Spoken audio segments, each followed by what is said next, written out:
Yeah, so it's growing it. This is the best it's going to get. And it doesn't make me look any younger, that's for sure. Since now it comes in all white, so I may have to shave it off. Yeah, Hey, Rich, I heard you were waiting. Having some broadband issues, but I'm connected with my phone, so I'm going to keep my video off to make sure I don't glitch. Okay, well, hopefully Mike comes in, so thanks for letting me know. Why don't we get started? And I'd like to call to order the Public Safety Committee meeting for September 17th, 2020. And welcome, everybody. And our first order of business is public comment. Kathy, do we have anybody visiting with us that would like to speak? Well, we have a couple members here. I'm not sure if they want to speak and give public comment or not.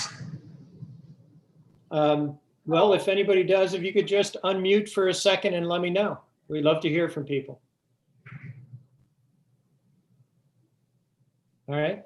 Well, you just so you know, you have 3 minutes to speak. There's a blue card at the legislative chambers that I don't have, but it basically lays out the rules saying that you will not swear and you won't attack people individually, and you'll abide by the 3-minute limit. And at any rate, if sounds like there's nobody here who wants to hear. Okay.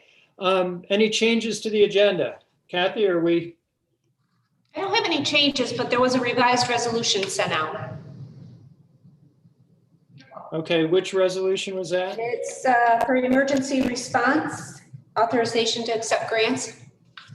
Okay. All right, I guess we'll hear what the changes are when we get to that then. And we have minutes from August 20th, 2020. Do I have a motion to approve the minutes? Yes. Henry moves, Glenn seconds. Thank you. Any questions or comments on our minutes from August? Right, roll call vote. Let's see, I'll go in order. Henry? Yes. Glenn? Yes. Anna? Yes. Okay. And then the chair's report. I have a few different things I'd just like to touch on here. One is the Police Reform Committee is getting ready to meet pretty soon. I don't know, Jason, if you had anything to add on that. We have not met since the last meeting, so there hasn't been anything major in development, but I anticipate we're going to have further discussion about how we can make sure we're getting broad public participation. But Jason? I think you covered it, Rich. We'll have the announcement that was made was just really announcing the relationship and partnership with the Committee for Policing Equity, and that we will probably have a timeline over the next few weeks and start with some community engagement and receive some community input and dialogue. So I think when the group meets again, we'll be able to provide more certainty on the next series of public meetings and engagement and what that process is going to look like. Okay.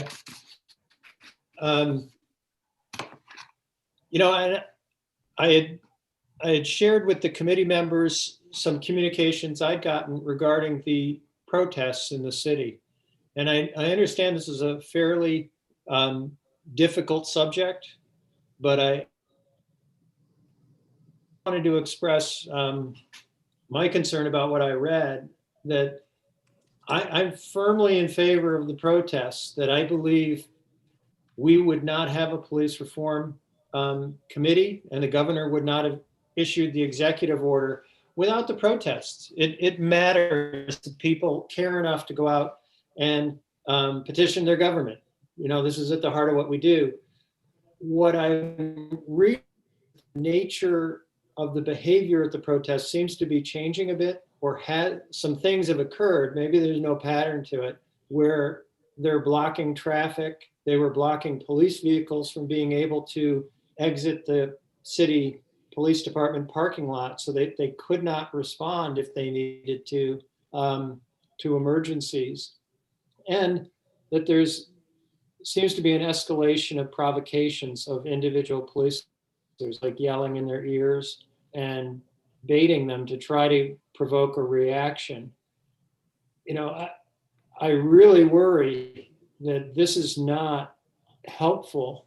I mean, it scares me that we might get some sort of reaction where a police officer just boils over and does something that, you know, is inappropriate. I worry that if the purpose of the protest is to address these fundamental issues of equity, that a few people may really be counterproductive to what their ultimate goal is. I'm not sure there's much we can do here at the county.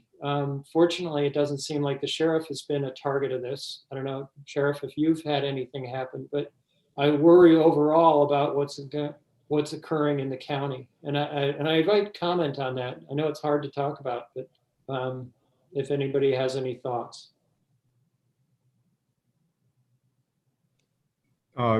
Rich, I don't mind commenting.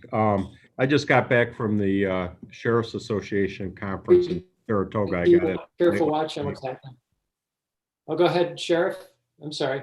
Oh, okay. I just got back from the Sheriff's Association conference last night. I was there all week, and you know, I heard some of the experiences other sheriffs are having in their community. I can say from what I'm hearing, you know, especially listening to the sheriff in Monroe County where they're having the problems in Rochester, what I've seen, at least here in Ithaca, really pales in comparison to what other communities are seeing. Yeah, there's been some traffic issues, things of that nature, but it hasn't brought me up to a huge level of concern at this point. I think for the most part, people have been pretty good. What I am concerned about is I learned that there's going to be a Back the Blue event down in front of IPD, not sponsored by law enforcement. It's a community event that's going to be at the same time they've been routinely Black Lives Matter has been demonstrating down there. So I obviously have very big concerns about that, and I'm hoping both sides will, if they're there at the same time, will interact peacefully and we won't have a problem. Rich, could I say something? Just a couple thoughts, because I've witnessed or seen this issue play out in a number of settings around the world at different times when I was working.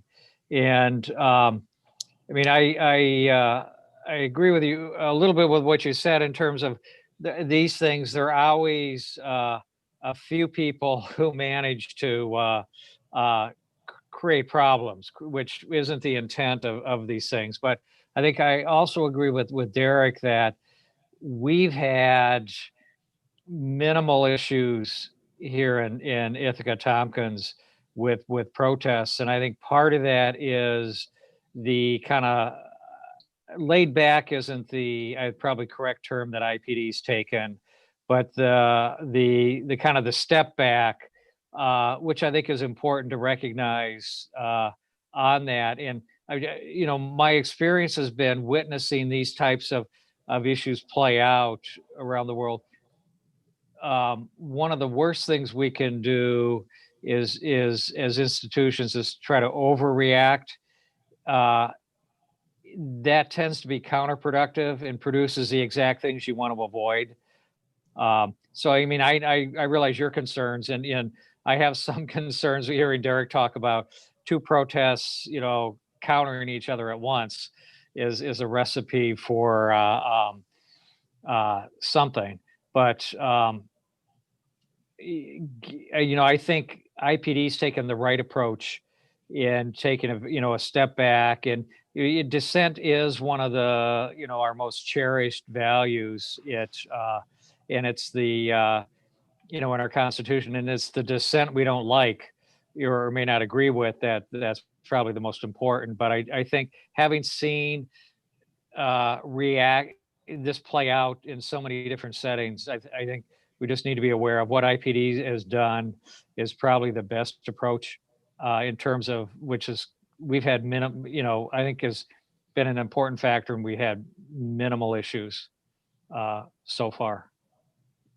Yeah, I certainly agree with you.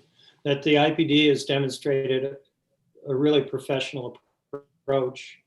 And we haven't had some of the incidents that we've seen in other, well, read about in other cities, fortunately. I guess what bothers me is that what the report of some protesters renting a van and bringing garbage and furniture and blocking the driveway where all the police vehicles were and leaving it there, that really does create a public safety hazard. And that's different than protesting. It's organized, it's intentional, and it's dangerous. I'm not sure what we can do, but trying to make sure that protest is protest and not creating a public safety hazard, I guess. It's challenging all the way around. It is, and I think IPD's taken, at least on some occasions, a very good approach. They've just moved all their vehicles out ahead of time to de-escalate. I mean, I've seen that play out in some settings in Bosnia and Somalia where that was done to try to instigate a reaction. And the best thing that was done was people decided, institutions said, we're not going to take the bait. We're not going to engage with you.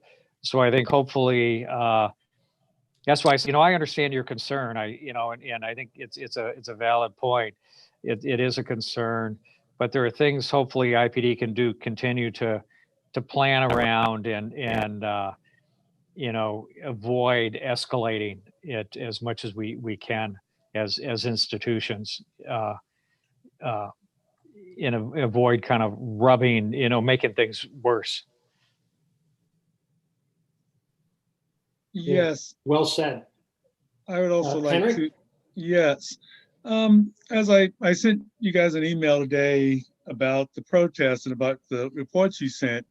And again, I find it sort of a tough position because I'm against violence, I'm against looting, I'm against all those things, but I'm also, for protest. And protests are not supposed to be genteel. They're supposed to, make you uncomfortable. Also, the Back to Blue protest is at 1:30 and the other protest is at 2:00. So they don't exactly overlap, but they probably will. Also, it was reported in the Ithaca Voice that the leader of the protests, wants to stop people from using a monogram or a couple of letters that basically, talks negative about police. That's the first I ever heard of someone limiting the free speech of protesters. And so I think there is a back and forth that can be done.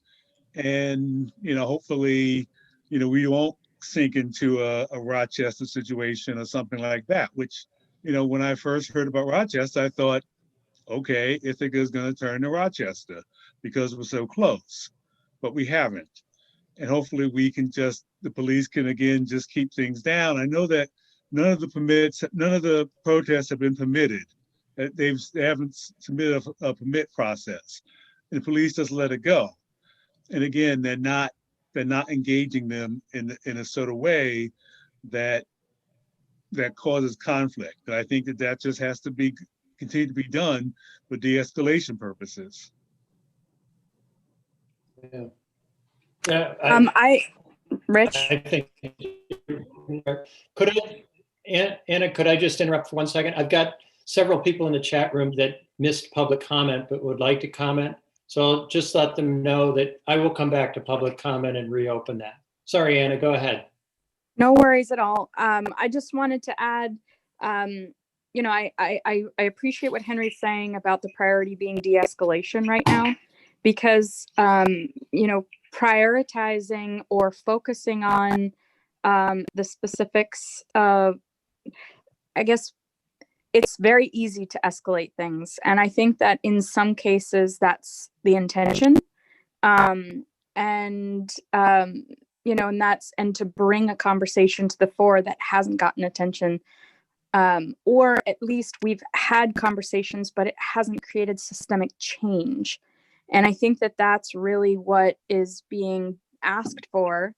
And I think what I have heard anyway is this feeling of hopelessness a bit, and like, you know, that the talk hasn't worked to create that systemic change. So the feeling is, you know, we'll try something else if what we've done hasn't worked. And so the energy and the tensions are very, very high. And it seems to me, timing wise, that de-escalation, taking a deep breath, stepping back, you know, for me, I'm very much looking forward to the work, Jason. I know, Rich, you're going to be part of these conversations as well. With the deep look, I know, Derek, you're going to be part of it. I feel like the work that you all are going to do with respect to reevaluating our law enforcement, meeting the requirement that the state has put forward, that's the way that we can address this. If action is seen and we are very public about it and we are really engaged with the public about it, I feel like that's the answer that we can provide right now, outside of de-escalation. If we're looking at long term, you know, what are solutions?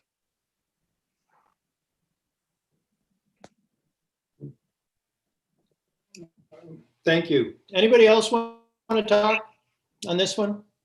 All right. Why don't we then go back to privilege of the floor for the public?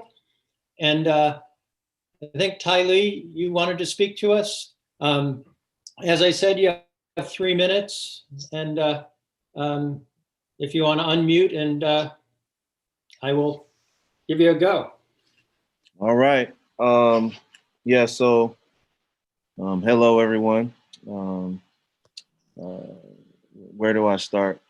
I just recently, I guess, attended the Sajati meeting where I found out that position that we had worked very hard for in this community, you know, to reduce and eliminate, you know, over incarceration in our community. We had the Center for Governmental Research come in, provide us recommendations. You know, this cost the county upwards of $100,000 or more, I believe. And I feel like, you know, so this position that Dave Sanders is in, is, you know, I'm guessing that it's not going to be funded, and I think that that would be a significant loss.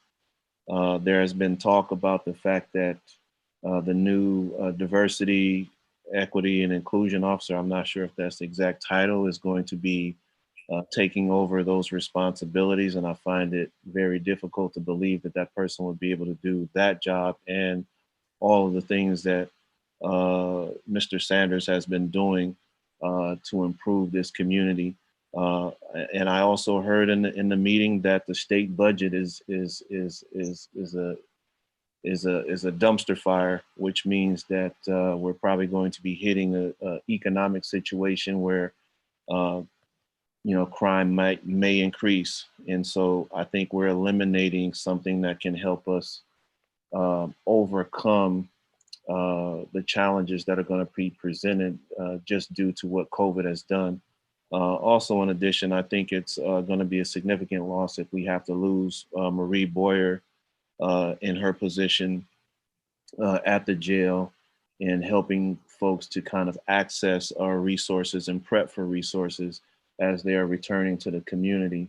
If there is any way that the county, in terms of their budget, can reorganize it so that these positions are maintained, and if not, if there's a way that we can create a transition with the information and the work that Dave has been doing. It's been a lot of relationship building over time and working with countless organizations in the community to ensure we're doing the best to make sure that, you know, the folks who are the most disenfranchised, the most vulnerable peoples in this population have attention to their issues and their plight. So this is, my call is to see what we can do to reconfigure the budget so that these positions can be sustained. It's a lot of work and effort that happened prior to the CGR report, and then there's tons of work that happened after it. And it just seems like this is, and I know, the county is put in a difficult position to determine, where they're going to spend their money. But I'm telling you, when you invest in human capital, the result is that can be an economic improvement in our community. So the reverse of that is going to be we fill it back up again, in which we can't afford to fill up the jail again. So didn't come. I wish I could have bullet pointed my points and written something down, but that's what you get. Thank you, Tony. That's and I appreciate you coming from CJ. That was a good meeting the other day. Let's see, Judy Griffin, you wanted to speak, so why don't you start now? Great, thanks, Rich.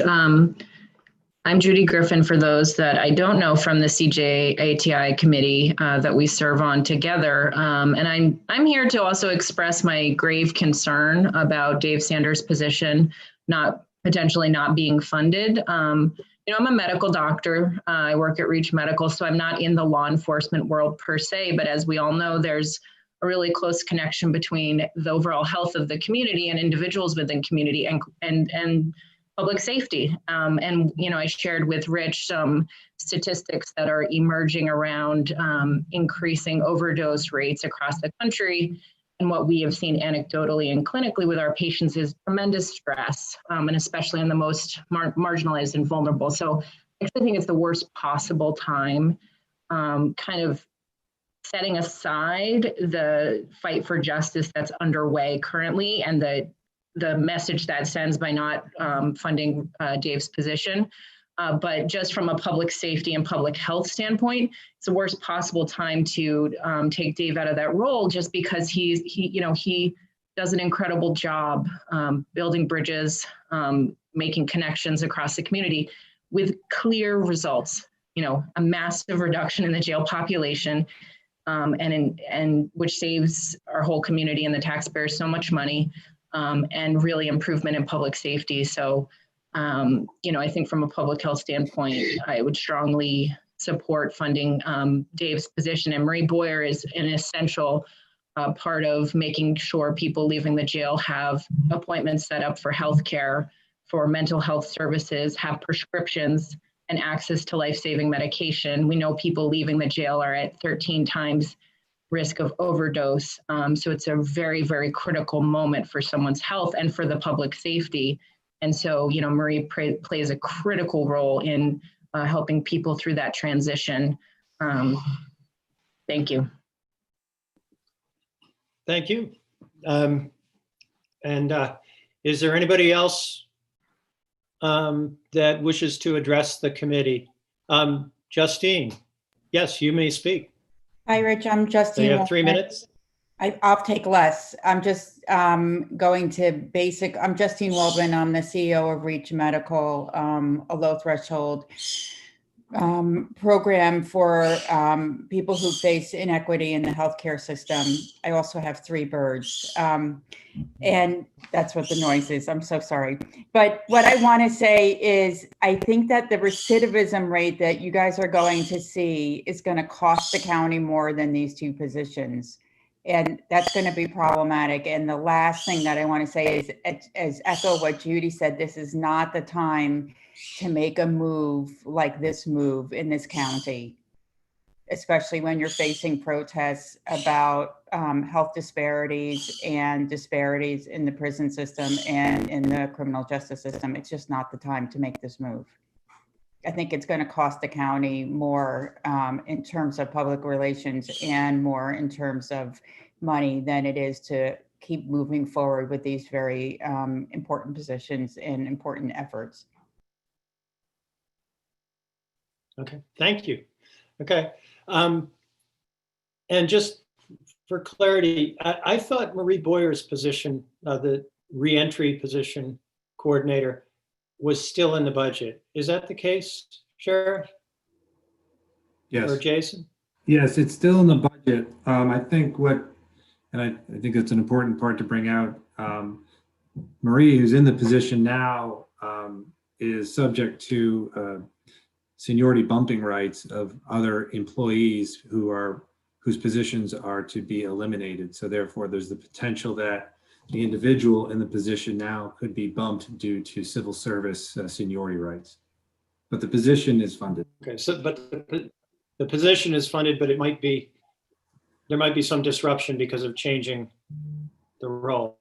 And there's not much we can do about the civil service, right? Right.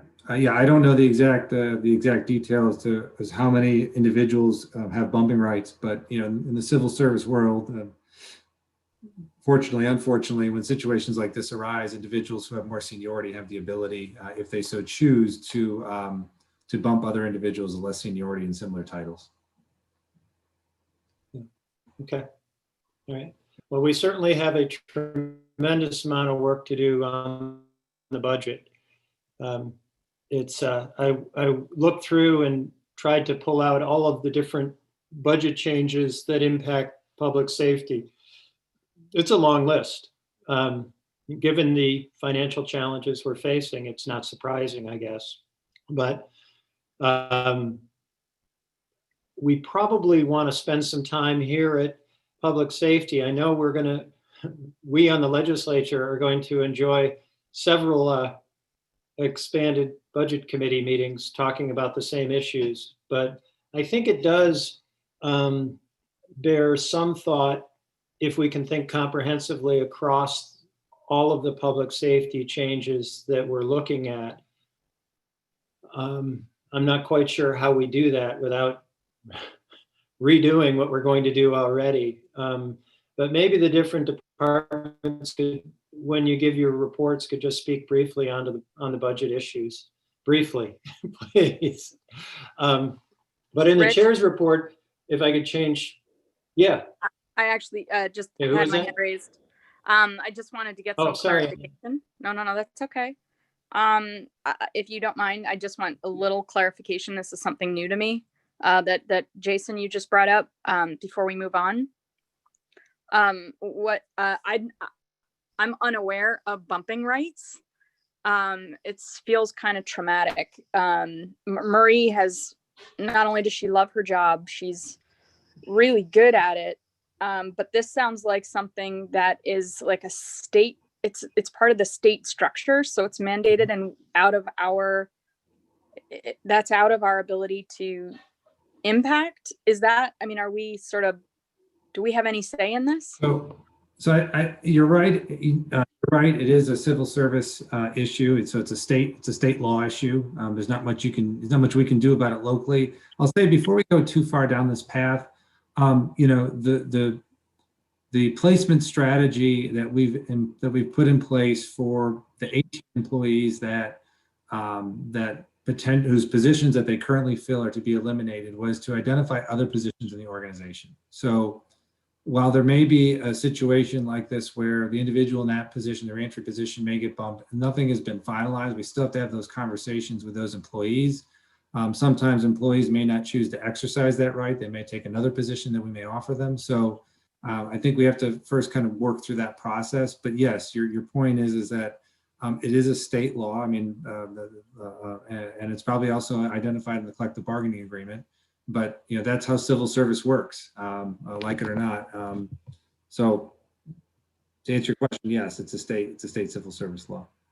So I guess I just want to, on the record, and I super respect that puts you between a rock and a hard place, Jason, particularly trying to balance this budget and your Herculean efforts to try to not actually lose any employees. And on top of it, there are some people who, independent of rules and regulations and whatever, are just perfectly suited for certain jobs, and those jobs are highly sensitive, and those jobs take a lot of effort to build trust and relationships in order to be effective. And I've heard nothing but tremendous glowing, feedback about Marie and her position doing that work.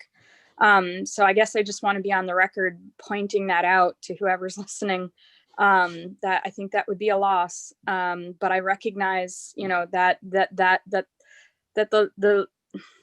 the logistics and the rules of that are out of your hands. I mean, the other thing too, I would just say, publicly, for us to all be aware of, we spent, a lot of money and years, led by Rich, in the jail study, and outlined a whole series of very innovative alternatives to incarceration and programs to reduce our jail population.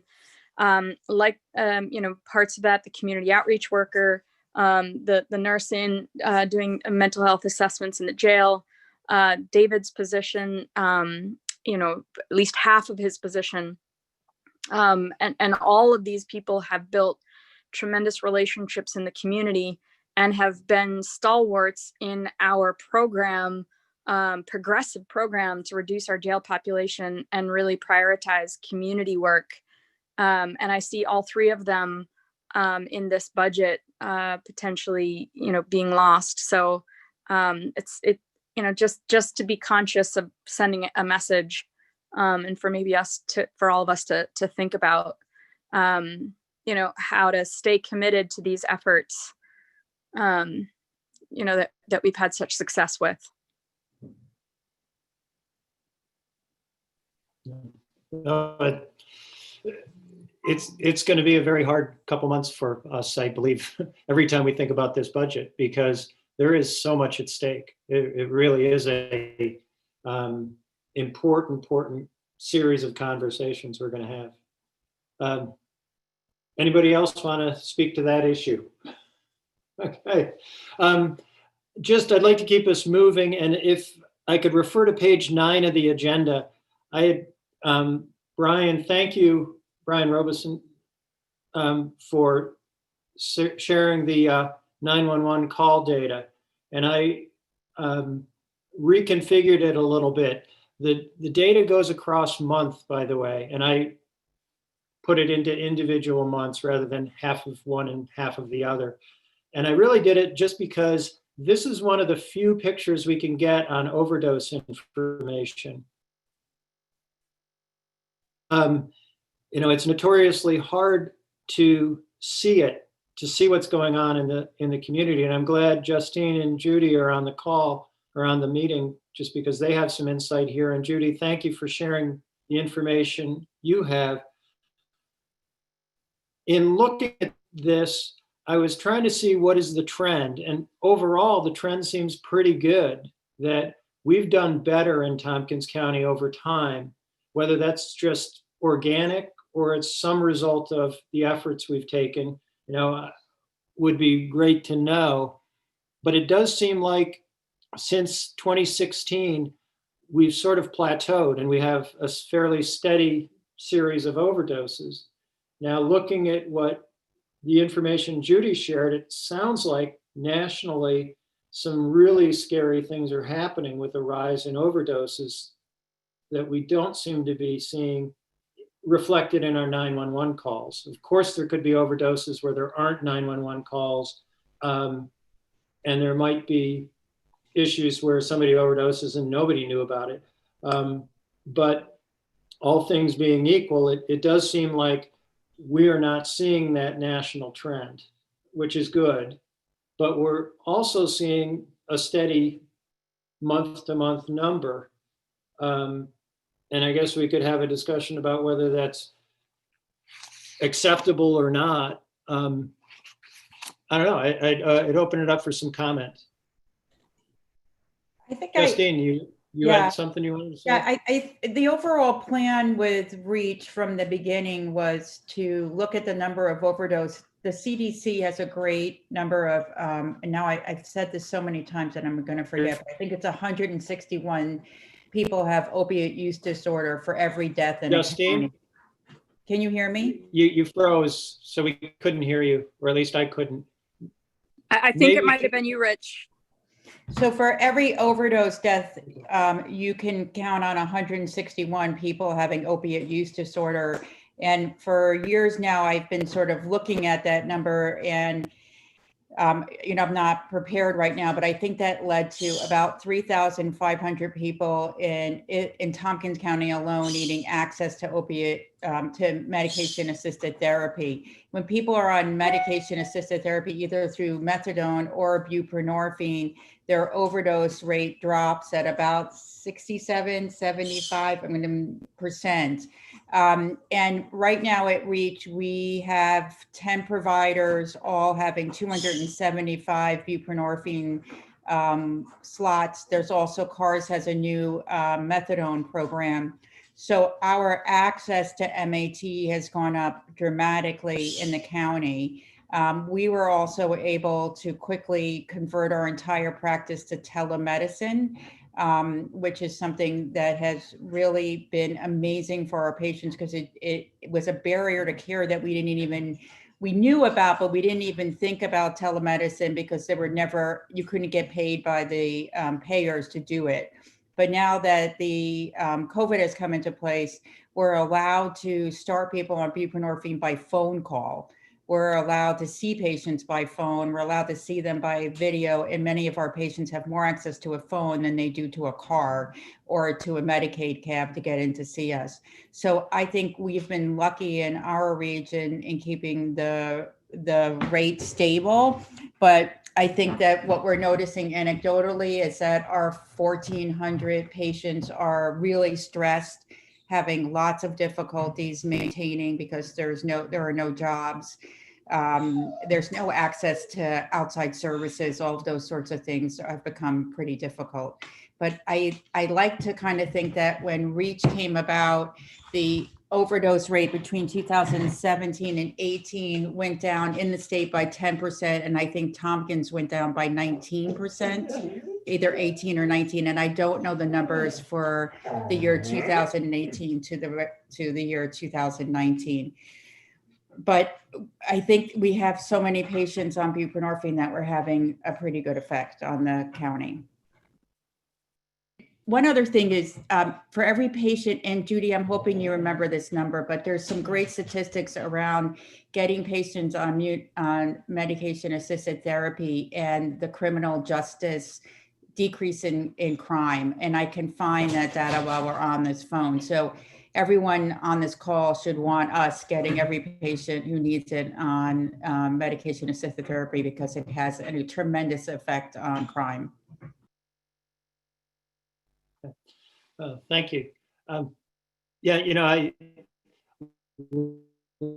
things I wonder about is we've spent a fair amount of attention on domestic violence in relation to the pandemic.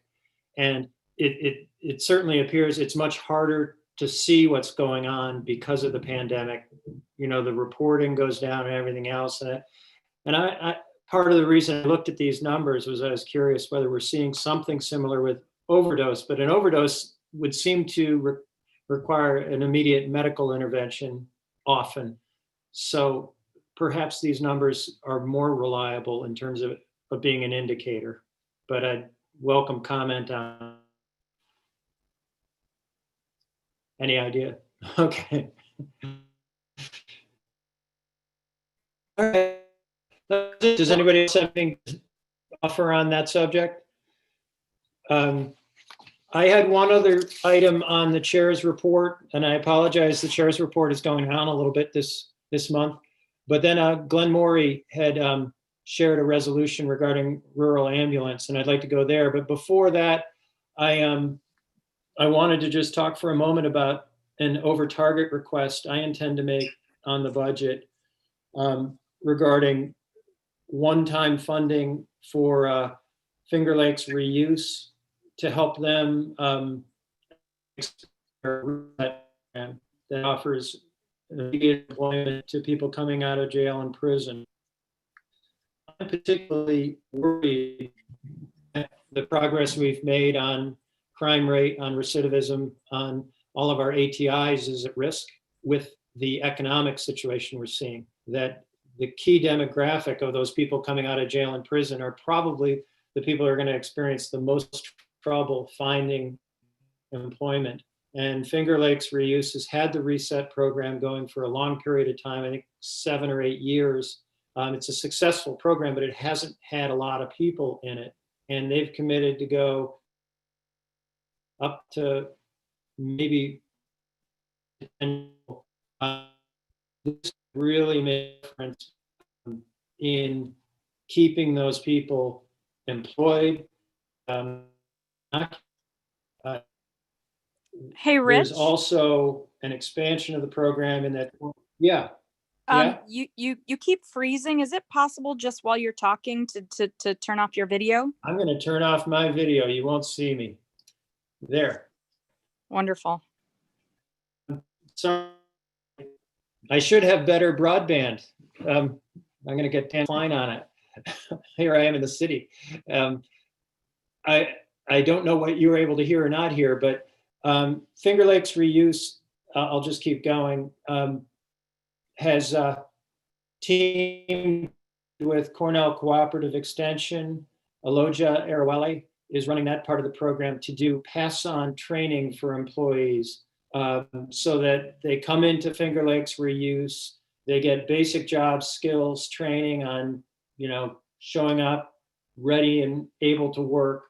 And then the cooperative extension piece is to add specific training to match them up with employers in the community, so that if we get this going in an expanded way, it should be passing these people on into full-time employment with private employers in the community. And so we're trying to develop a real pipeline. At any rate, this is an OTR request in a awful budget year, but I think there's some argument to be made that there's long-term benefit if this program can get launched properly, the expansion, and if it can continue to run. This would fund 20% of 6 months of 10 people in the program. Finger Lakes Reuse can basically fund about 80% of a living wage job through their sale of goods. So this would cover them for the differential amount for the 6-month period. At any rate, I'd welcome any questions, try to answer them, but we'll be talking about this in the budget process as well. Anybody? Anna. Well, actually, my hand was raised from the previous conversation. I apologize. That, I mean, I would just say, first, thank you so much for your commitment. The work that Diane does with the Reuse Center and her commitment to the community is no less than, I think, heroic. So I appreciate your support for the program. And I agree, it is probably the worst year ever. And all of us are probably going to be coming forward with sort of emergency OTRs. I have one shaping up also that is a one-time. I will share at some point with broadband. So, maybe now it'll be more impactful. But yes, I would certainly, I don't know what all else is being brought forward, Rich, but this is certainly something that aligns with, I think, the moral compass and focus and priorities of the county. So thank you for bringing it forward. Okay. Well, thank you. I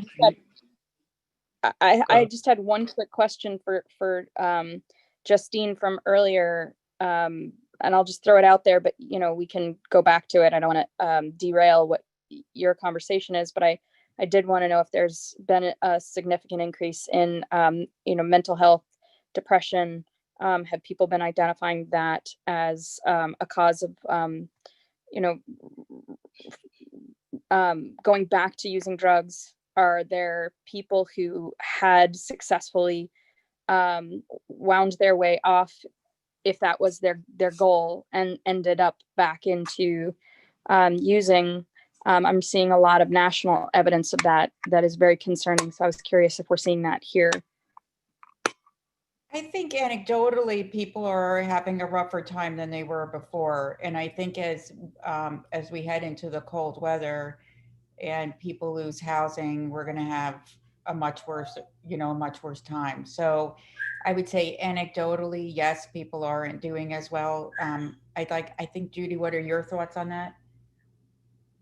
I totally agree. I mean, I think the one blessing of COVID-19 has been the implementation of telehealth services, albeit with the limitations. We need to think about broadband access for all counties and for all people in our county, so that they can get reliable internet access to engage in telehealth. But that's been hugely successful. I think that's a counterpoint, and we've implemented it really, I think, based on my conversations with people in Western New York and down towards the city, our implementation of telehealth has gone really well by comparison, but people are tremendously stressed. I think the economic strain on families and especially people with young children is, can't be overstated.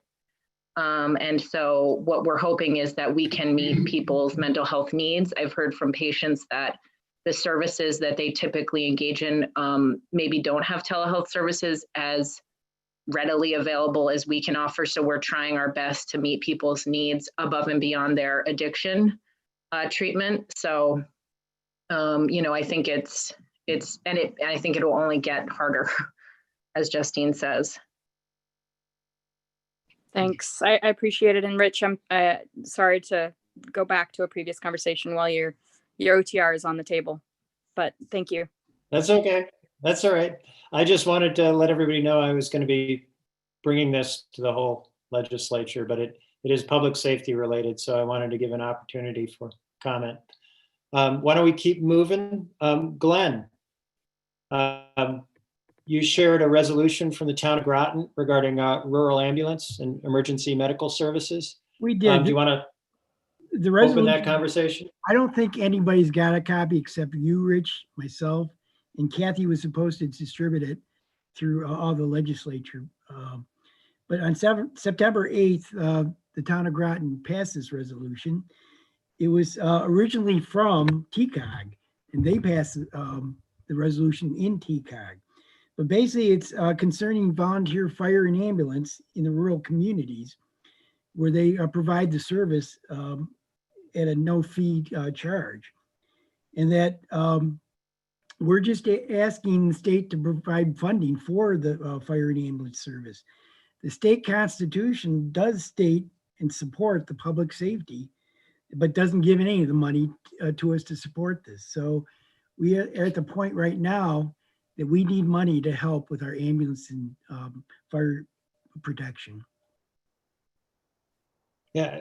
Well, let me just ask, Henry and Anna, did you get that resolution? Yes, I did. Um, I have not seen it. Okay. Well, it basically is asking for state assistance to try to address this issue. Having attended meeting or sessions on this at NISAC, I have some understanding of how difficult this problem is. And, I was the town attorney out in Lansing in the 1990s when they were going through whether they could support their ambulance service, in their fire department. And it was brutal. This is an expensive, but really important service. The county, obviously is not directly involved, but, maybe there is a county role here, Glenn. Is that what you're thinking, or you just wanted to make us aware? I was hoping, Rich, that other communities would send the same resolution, that then we could act on it. But it seems like no other municipality has sent one.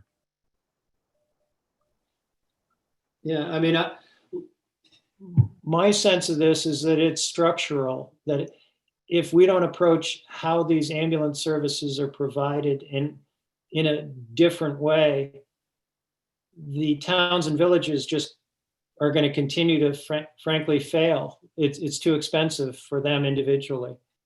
I'd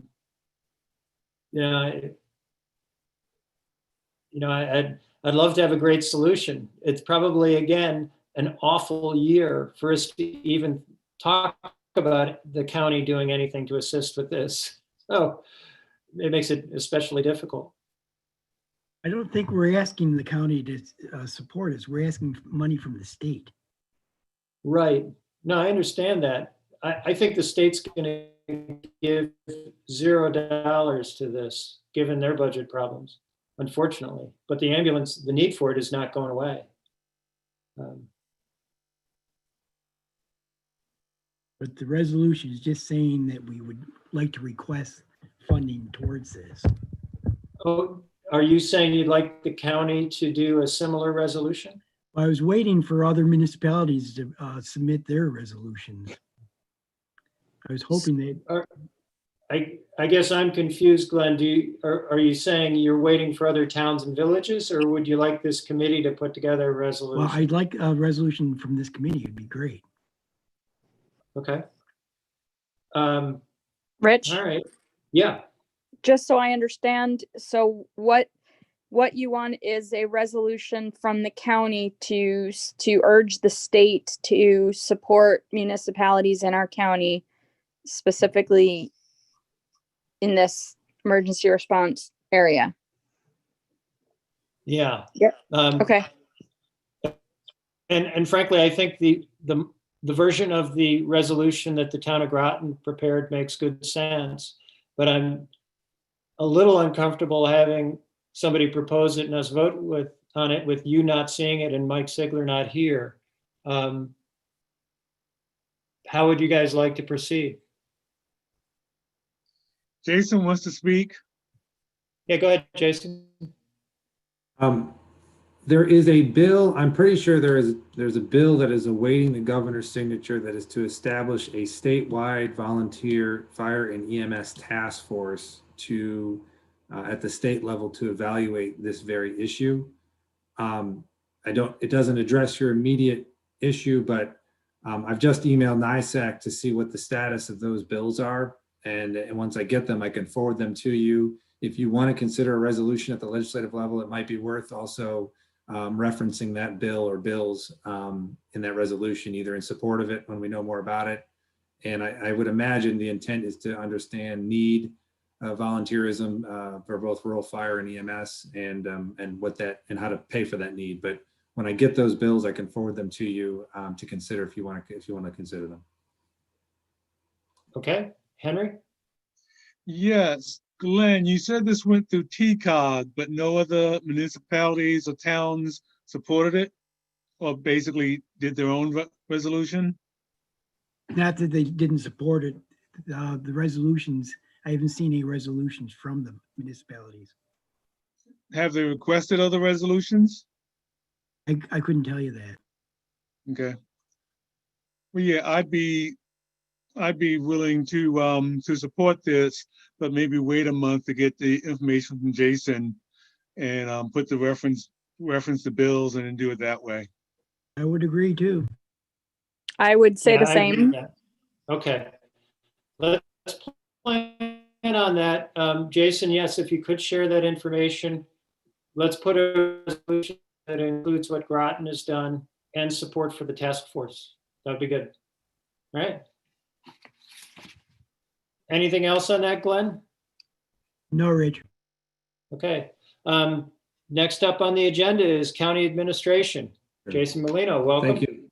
Thank you, Rich. I'll be brief so you can get to business. I will, when I get an answer back from NISAC, I'll forward it to the committee and go from there. Just to reference the prior discussion, the budget discussions, the budget preparation process was unlike any other, by far very different. And I understand that a lot of the proposals are going to be met with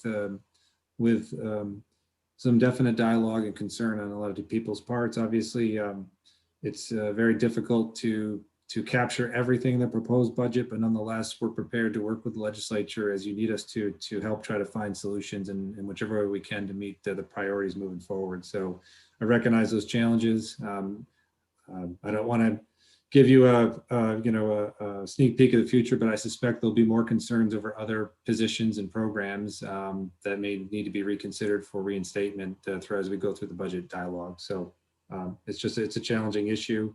Also, not knowing where we are with the state and what will happen with the state's next budget just adds greater concern and uncertainty. But we're prepared to work with you to try to figure out what the best solution is moving forward.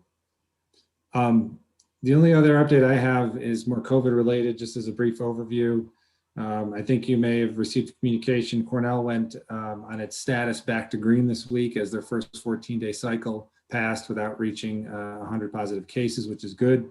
Right now we have 38 positive cases that are currently we have 38 active positive cases, one case yesterday. And I'll say it, if the trend continues the way it is over the next week to 2 weeks and continues to stay, the prevalence of the disease continues to stay low, it'll be a good sign as the surveillance testing continues on a regular basis to show that we're starting to maybe come down from the spike over the past 2 weeks, which will be a good thing. Other than that, I have nothing else to update you on. Thank you, Jason. Any questions or comments for Jason? You know, I would make a comment. And one more thing, Rich. I'm glad to see that Matt was able to install Lance's camera. So that was good. I don't want to throw water on anything, but it's actually my iPad. So. Little inside joke, sorry. No, I know. Rich, just one thing to Jason. Yes. Yes. Is it possible, and maybe you've done this and I've missed it, and if I have, I totally apologize. But there are 18 positions. I'm still trying to wrap my brain around. There are 46, I think, FTEs that we're decreasing. 18 people who are being offered different positions, if I recall correctly. Is that correct? That's correct. 47 FTEs are being reduced, meaning they're funded now and won't be funded next year, or at least in the proposed budget. And 18 of those are currently filled. And we've identified other positions in the organization to relocate them to. So we can achieve the goal of no layoffs. Right. And just so that it's, documented, the other positions, it isn't equal of 47 to 47 because there were people who left early retirement and other reasons, correct? Yes. And the other ones were vacant for a variety of reasons, correct. Is it possible to get us just a list of titles of those 47 FTEs and the 18 people who are and what they're being offered, just so we can kind of track it? Yes, I can. The 47 FTEs are made up of, probably partial full-time. There are some partial ones in there. So the FTE summary list in the budget document would be the best way to identify that. But we can identify for you the 18 positions that are filled, and and those are the ones that will be relocated. We can provide a different position. We can definitely get that list to you. That would be wonderful. Thank you. Yep. Okay. A little bonus budget meeting there. Anyway. Sorry, Rich. Thank you. Jason and the sheriff, I just wanted to say once again, I think that the role the county played in doing the overtime patrols in the college town areas and in response to the 273-8000 calls has really made a difference. It certainly, I think, has addressed tremendous public concern on this issue of, are we paying attention to our requirements for social distancing and mask wearing? And given that, nobody else picked it up, I think it was great that you guys found a way to do it. And it seems to have helped make a difference. So good job. There. Anything else for county administration? All right, Sheriff, you're up. Welcome. Oh, thank you. I'll try to make it quick. We've talked about so much already. I did just get back from the Sheriff's Conference in Saratoga. I got back last night. Of course, a lot of it was focused around the governor's executive order for law enforcement reimagination. One county in particular, Ulster County, a very like-minded sheriff to me, I feel, They've partnered with a group called Faces Inc., Family and Community Engagement Services, run by a Dr. Larson. Very good framework they're putting in place, and it seems very similar to what we're doing, or hopefully going to do, with the Center for Policing Equity. But I gotta say, you know, I'm proud of what, you know, we've started already, even though we haven't really got our momentum yet. It seems like a lot of counties are way behind us. So between us and Ulster County, I think we've really gotten ahead of the game here. There was also, I'd just like to share with you a video that was presented. It's called Walking While Black, Love is the Answer. Are very good. So if you have an opportunity to look it up, it's a documentary. Definitely changed some of my perspective, and it also did a good job, I felt, coming from a law enforcement perspective as well. So it kind of expressed the need to communicate both ways and get through this. So if you get an opportunity to see that. Other than that, you got my written report. Our jail numbers have really plummeted recently. We're down to 34 as of today. I think that's 33 in-house, and we have one outside at a psychiatric center. So the numbers are looking good. I appreciate the thanks for the public health complaints. We hopefully will see them decline here through September, and we can start tapering off a little bit, at least we hope. Because they are getting quite difficult for us to keep up with and to continue long term. Okay. Questions or comments for our sheriff? Anybody? I don't know if there's anything you wanted to mention briefly about your budget. It does look like there's some pretty significant impacts in 2021 for your budget. Yeah, I mean, what we tried to do in working with Jason and county finance was come up with a way we could lose or not lose any more staff than absolutely necessary. We are going to lose potentially one nurse position that we haven't filled for quite some time anyways. With our jail numbers being so low, we have been able to get by with just the one jail nurse. Obviously, that's not ideal, but I think it's doable, again, due to our low numbers, as long as they stay that way. We also, we're going to lose our Stop DWI coordinator that just recently had transferred up to our office to start working here. We really didn't get an opportunity to even get her set up and going yet. So I can't really say what the impact of that's going to be. Other than that, we're hoping to keep some of our deputy positions through over target requests, and we're hopeful that'll happen because we can't really take a hit on our road patrol right now either. We currently have 2 deputies still out on long-term disability who are awaiting state retirement, which could take upwards of another year or so to process. We have 1 deputy and an investigator that just recently retired that we haven't been able to fill. So much more of a hit on our road patrol side is really going to be detrimental to our operations. So we're hoping we'll get through this.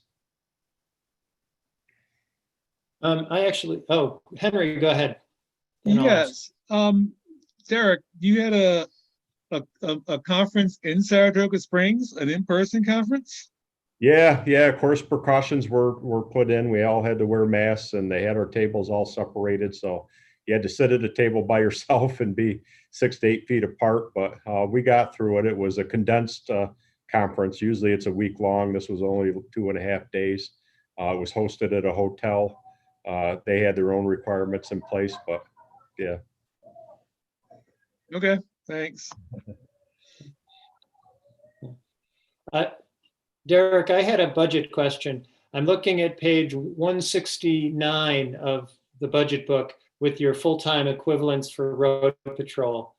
And it looks like you're moving 2 people to the lieutenant position, reducing 2 road patrol deputies, and reducing 1 sergeant. And I was No. wondering what, Yeah, what that is, Rich, is we are taking, what we historically have had is 2 lieutenants and a senior investigator in charge of our investigative division. We simply changed the title, so that senior investigator will now be a lieutenant. It's the same pay grade, same rank technically. We just combine that, so we'll have 3 lieutenants, one in charge of each of our divisions, and that'll give us some ability to move people around if we need to backfill during vacation times, things of that nature. okay, so the senior investigator position that's going away, you're turning that person into a lieutenant. Yes, absolutely. It's just a title change is all it is. Okay, all right, thank you. All right, anything else for the sheriff? All right. Okay, thank you. District Attorney, welcome, Matt. Thanks, Rich. Long time no see. Yeah.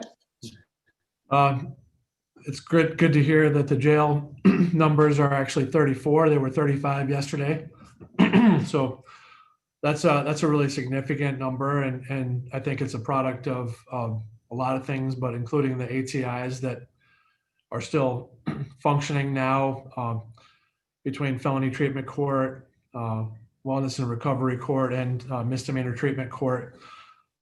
They are running a lot of virtual, but still we're actively screening people for participation in those courts, and that's been a huge factor in keeping the jail numbers down.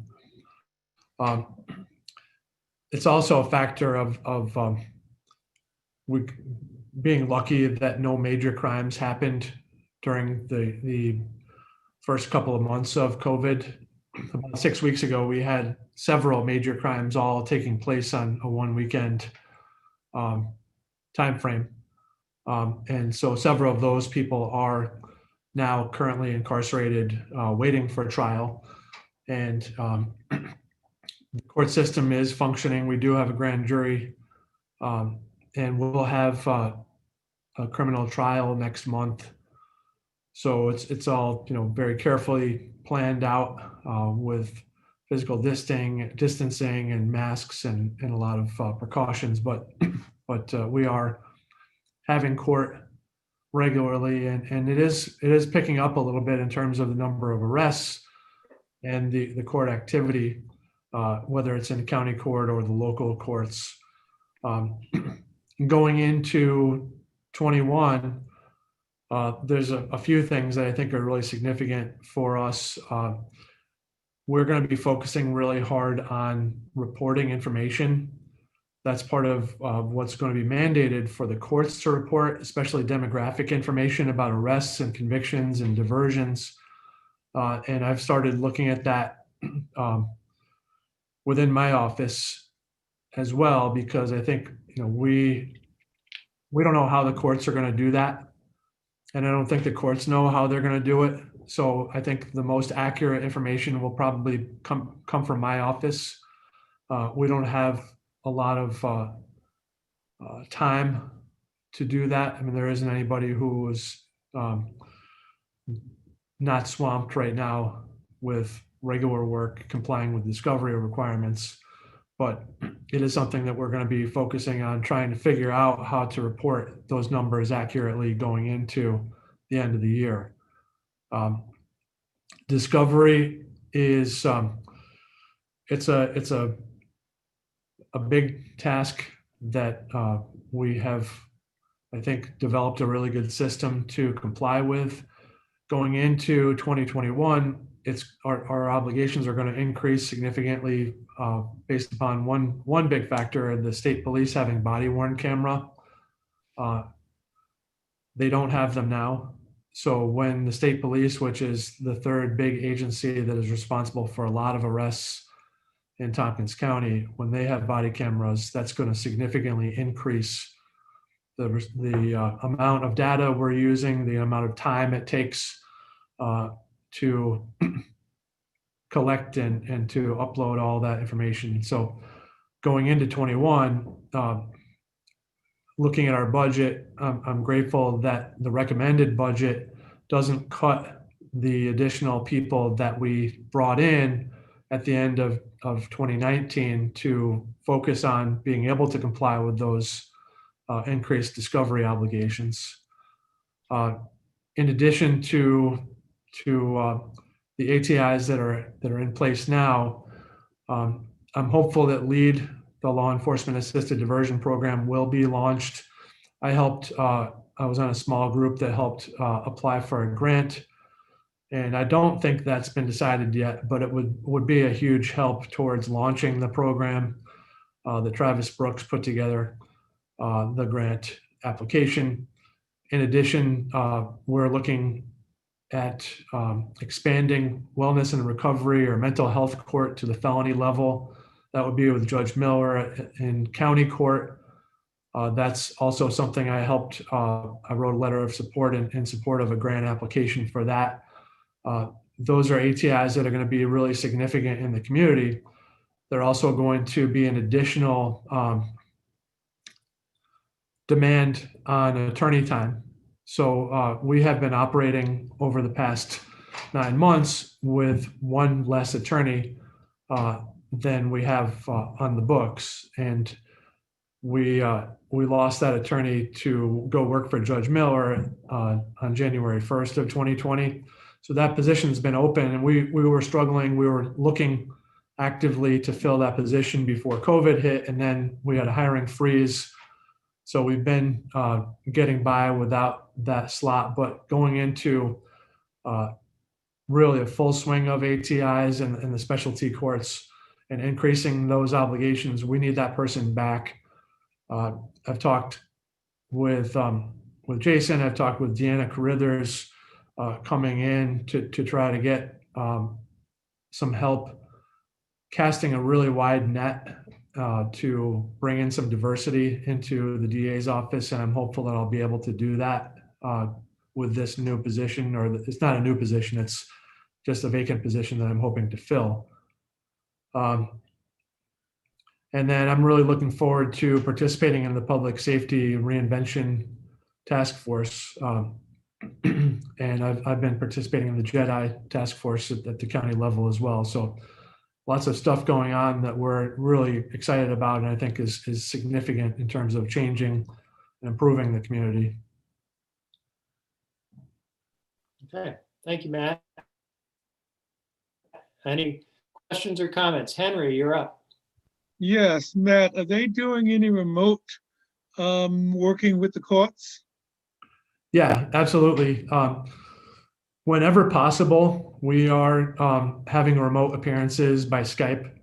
We're doing a lot of conferences, court conferences with the judge and the attorneys by Skype. Some things are just not possible to do by Skype. I had a suppression hearing this morning where there were several witnesses on a felony case, and that's not something we could do by Skype. And when there's paperwork involved that attorneys have to go over with their client, and it involves things like waiving a grand jury, for example, those are things that really need to be done in person. But the directive from the courts is that anytime we can do it virtually, we should. And that's just not possible for grand jury. It's not possible for trials. But I think it will be a long-term change that we will do things forever on virtually, to the extent that we can. Okay. Also with the state police, is that a new edict that they're wearing body cameras? Yes. Okay.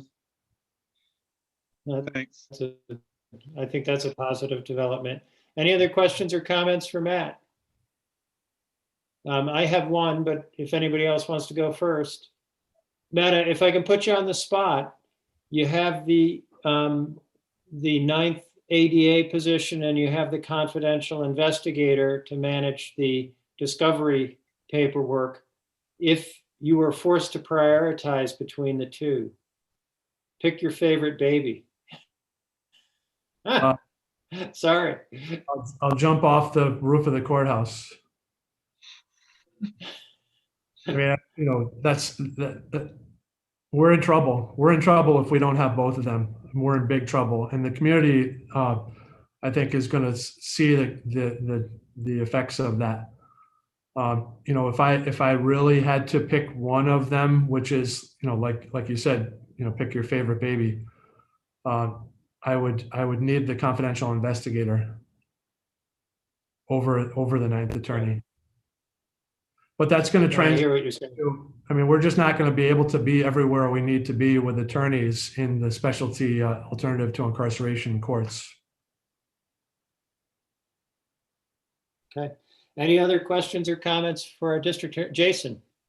I just want to add that there is a vacant position that is not proposed to being funded in the DA's budget. And that is, I believe, administrative support position, correct, Matt? Yes, absolutely. Matt is sharing in the pain, as I think just about almost every department is one way or another with staffing. I just want to make sure you're aware of that. Thanks, Jason. Okay. Thank you, Jason. Yeah. All right. Anything else? Lance Salisbury, welcome. Hi, Rich. Not a lot to report. We're gearing up with the panel. Of course, we had our budget submissions finalized. I think Matt's kind of covered the courts, what's going on there. So I'm not going to just regurgitate more of the same. We're working on getting things back up to speed. Some of the town courts are a little slower, and there's some bumps in the road, but we're trying to get everybody back on board. I guess the big thing of interest to public safety is probably our ongoing work on our systemic bias issues with our panel. It's mainly with our panel attorneys, which is going to be kind of we started last year. It's going to be a year-long process for us. A series of discussions and engagement with the attorneys for them to engage on issues, self-reflection, examination of the system. I think I told you this, we have all our panel attorneys are being required to take a number of the Harvard implicit bias assessment tests, which I think is a good screening tool. It's used by a lot of HR departments, a lot of the public defender departments use it. I think it's a good tool for the criminal justice system because it allows people, they take that, they're online, each test is about 10 or 15 minutes. They take it online individually. So they can give themselves an accurate reflection of just identifying what implicit biases they have, which is for us designed to make the attorneys aware of those issues, so they're conscious of them as they interact with their clients, primarily in the courts. So I think it's a good way for people to engage privately. Many people in the criminal justice system are in kind of a public outward dealing stance, and it's awkward or difficult sometimes to try to have them engage in those processes in a public setting. While while they're in the public view. So this is a good way we've looked at to start with. We're doing another. We're going to have a big CLE as well. Probably we're trying to schedule it in November with the chief of training for the Wisconsin public defenders. It's a statewide public defender, someone who's very good. One of the benefits of being all virtual in terms of CLEs and trainings is you can access people nationwide now much more easily. We don't have to pay costs of trying to bring someone in. We just, it's all on a screen. So I guess one of the side benefits of all this virtual work is we can access increased resources. That's about it. I guess the other update I can give is some good news. We have funding from the state. It's been ongoing through the year. We file for reimbursements. We just got our latest reimbursements back from the state. It was done in a timely manner and there were no cuts. So, that's good news that the state, at least in our arena, is continuing to fund, what they committed to. So that's good news there. And that's about it. I try to be brief. Thank you, Lance. Anna, you had a question? Yes, Lance, could you talk to us a little bit? I know in the meeting that I attended, we talked specifically about the registered nurse who performs the substance abuse disorder in jail evaluations, and how incredibly effective she is and what impact she's had in the work that you all do. Is that a funded position? I wasn't able to get the final detail on that. I believe it is. Let me give everyone on the committee some background. Anna's the legislative rep to assign Counsel Advisory Board, the Advisory Board on Indigent Representation, ABIR. Some of the attorneys, I forget which members, brought up the issue of the registered nurse who's a DSS employee who does the evaluations, the drug evaluations. And I think DSS had kind of quick background in terms of their reduction in budgets that had to eliminate that position. But then it was placed in an OTR, which I think, I don't want to speak for Jason administration, I think that's a supported OTR. So ABR, they discussed that, and there was a resolution passed by ABR in support of that. I assume is going to the legislature on that. There was a lot of discussion by the attorneys involved on the effectiveness and the need for that position. That person does all of the I think in jail and for the specialty courts that Matt referred to, does all of the evaluations for drug and alcohol issues, mental health, in terms of people who need inpatient treatment and places in there. I can tell you the feedback I've had from our panel attorneys, and I've had some personal experience in cases I've done, has been the difference since that position has been funded, has made an important difference in terms of the cases and improved resolutions for the clients in terms of greater success in rehabs. She's a person who I think the attorneys talked about it. I've heard this from our panel attorneys. I've had this happen.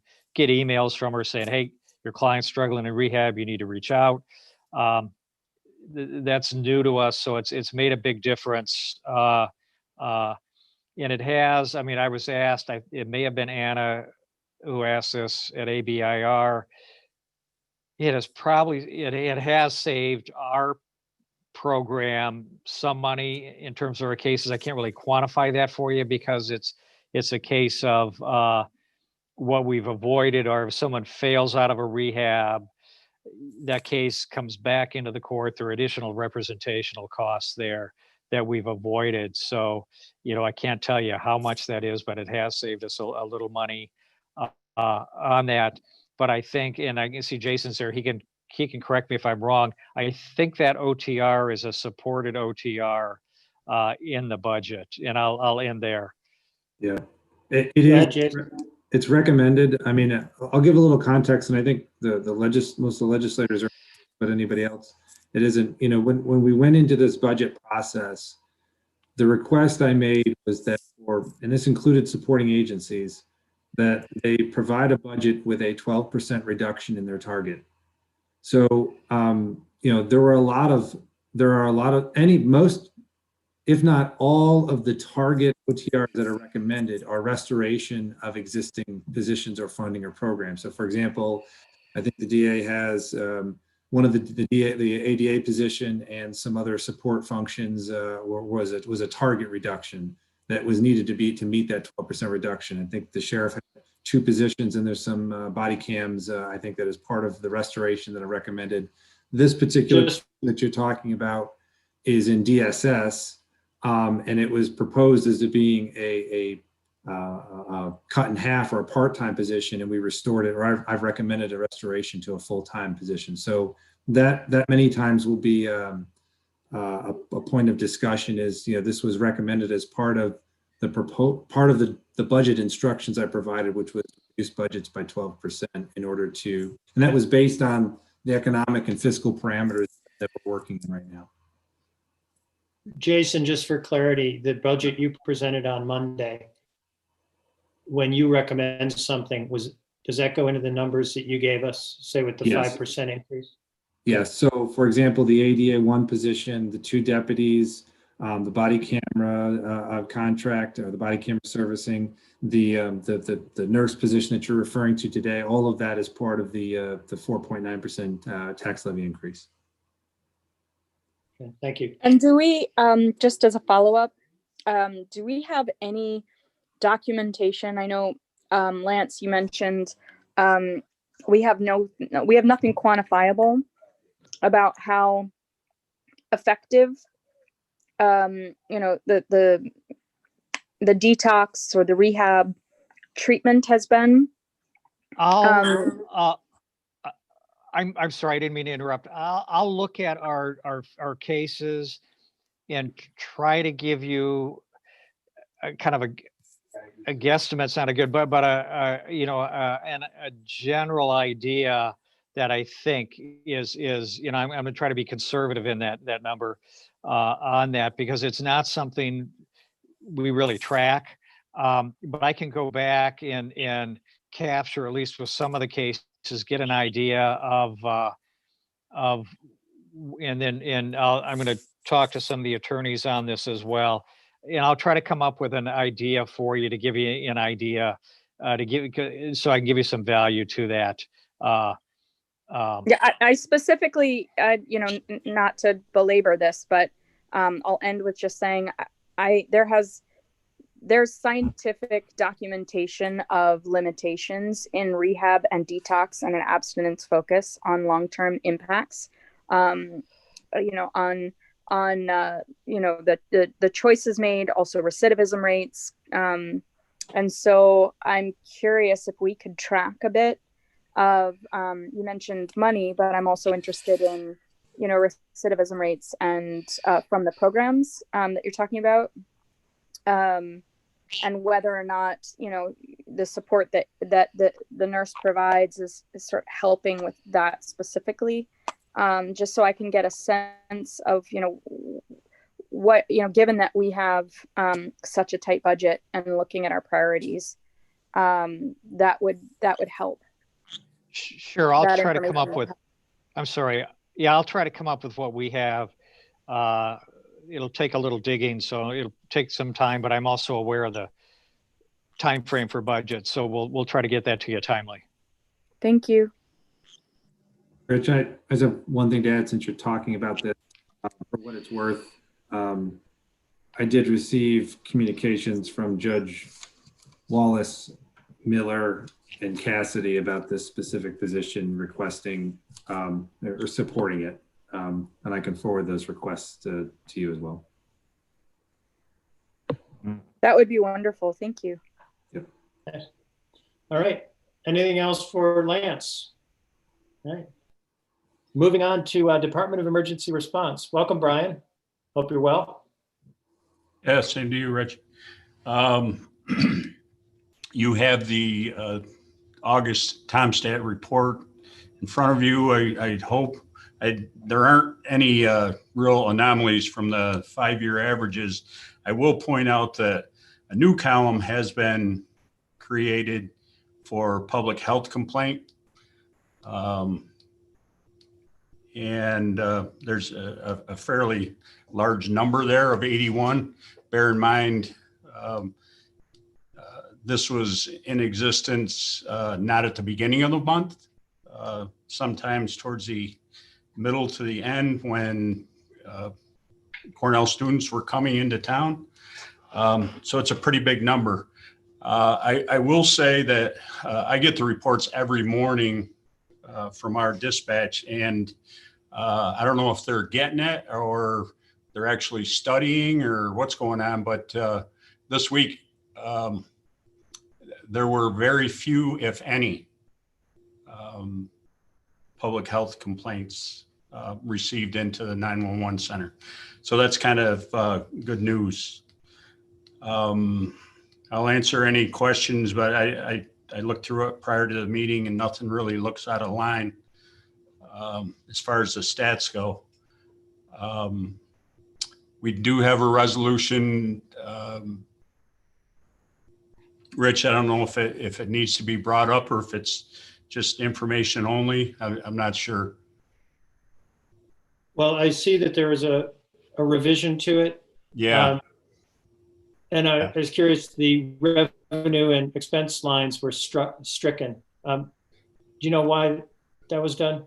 That was done at the request of finance, only because this was anticipated revenue anyway that was already in the budget for this year. These are recurring grants that we get from the state. It's nothing unusual. So those are already accounted for in the 2020 budget. So he recommended that that last resolve be stricken from the resolution. Okay, well, why don't we get it on the floor? Could I get a mover and seconder? I'll move it. Thank you, Anna. Have a second? I'll second it. Henry seconds. Any questions or comments? Would we like the grant money? I assume we would. Are we ready to vote? I'll go around. Henry? Yes. Glenn? Yes. Anna? Yes. And the chair votes yes. So, great. Okay, any questions or comments for Brian?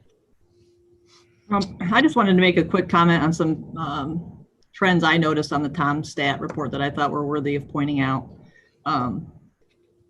Shots fired, weapons, burglary calls, and trespassing calls have all doubled compared to the 5-year average. I don't have any input on reasons why or anything, but I was looking at it this morning, and those are 4 categories or natures that I noticed that have nearly doubled, and I think it's worthy to point them out. These were not doubled last month, correct? I honestly couldn't tell you that. I'd have to go back and look at the TomStat reports from last month. I just happened to have time to look at it more closely prior to the meeting, and those stood out to me. Yeah, I didn't see it last month, but thank you. Also, domestic disturbance also was higher.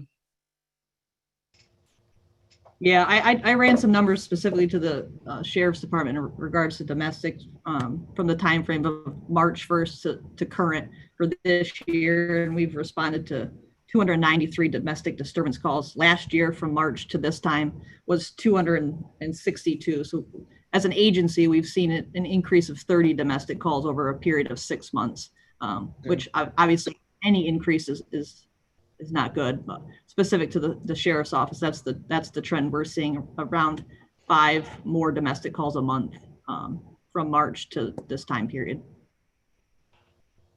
Yeah. Okay, I certainly agree with you. The shots fired is an odd uptick, and that's a concerning one. Do you know, I know that the city police have been concerned about shots fired mainly in the city, if you know. Yes, mainly in the city, but I know as an agency we have handled a decent amount of shots fired calls as well, but I would agree that they're concentrated in the city. Okay. Brian, is there anything you wanted to share with us about your budget? Just that we have in our recommended budget 2 positions that remain unfunded from the freeze from COVID, 2 retirements, and we will have 2 OTRs that were supported. These positions were within the 12% budget, but were taken out because they're basically half-time. They're going from full-time to half-time, and they're finite. They will end, one of them will end in June, and the other one at the end of the year. And they're both driven by major projects, and that's basically going to be the crux of those two OTRs. And they were both recommended by the county administrator.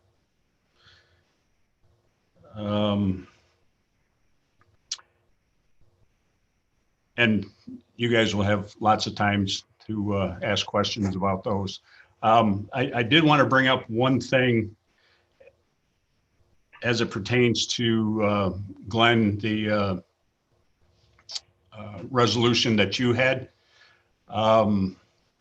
It's not surprising to me that you don't get more towns to put in their own resolutions. There are only 4 ambulances in the county.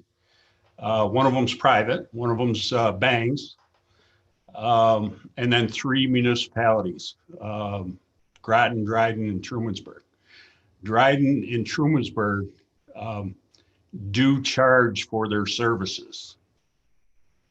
And Groton is the lone one left that does not. So if they're charging, they really have no skin in the game as far as what it is that your resolution, I believe, I haven't seen it, but what your resolution is speaking to. So that's a possible explanation as to why no one else signed on for it. I guess no one else is in the particular situation that Groton is in at this point. Anna. Yeah, I just wanted to ask, there's one other statistic that really stands out to me. Almost a 50% increase is the welfare check. It went from 195 for the last 5-year average to 278 this month. And I was wondering what that is exactly, and if you have any thoughts about, I mean, I'm assuming that's related to the overall state of emergency that we're in, housing crisis, food crisis, job crisis, you name it. But I was curious if you could talk to us a little bit about it. Yeah, I don't mind answering that. And this is just my best guess on this is throughout this pandemic, I think mental illness, depression, anxiety has increased. So family members and friends are concerned about their loved ones. They're normally the ones calling in welfare checks. It's someone calling into dispatch saying, I haven't heard from my mother or my son in a week. I'm concerned. Last time I spoke to them, they seemed depressed. That's usually the call that dispatch will get. That's when we'll respond. So more people are at home, having less interactions personally with people. Anxiety and depression is up. So I imagine all those are contributing to the increase in that nature call. Yeah. And I would agree with that. And also that's one of a couple service type calls that have consistently been up since COVID. The other being property checks. A lot of businesses are closed, and so patrols are out there, doing property checks for that. So they've both been consistently up. Right. I saw I'm sorry. Yep. Go ahead. To that point, I saw trespassing was doubled also. So I'm assuming it's fitting into that same category, but the welfare check is the most, I think, important, concerning, not surprising, but thank you for clarifying. Okay. And I apologize. My connection seems to be just deteriorating as the meeting goes on. I think my computer's getting tired. But at any rate, we have probation. So is it Carla? Who's here from probation?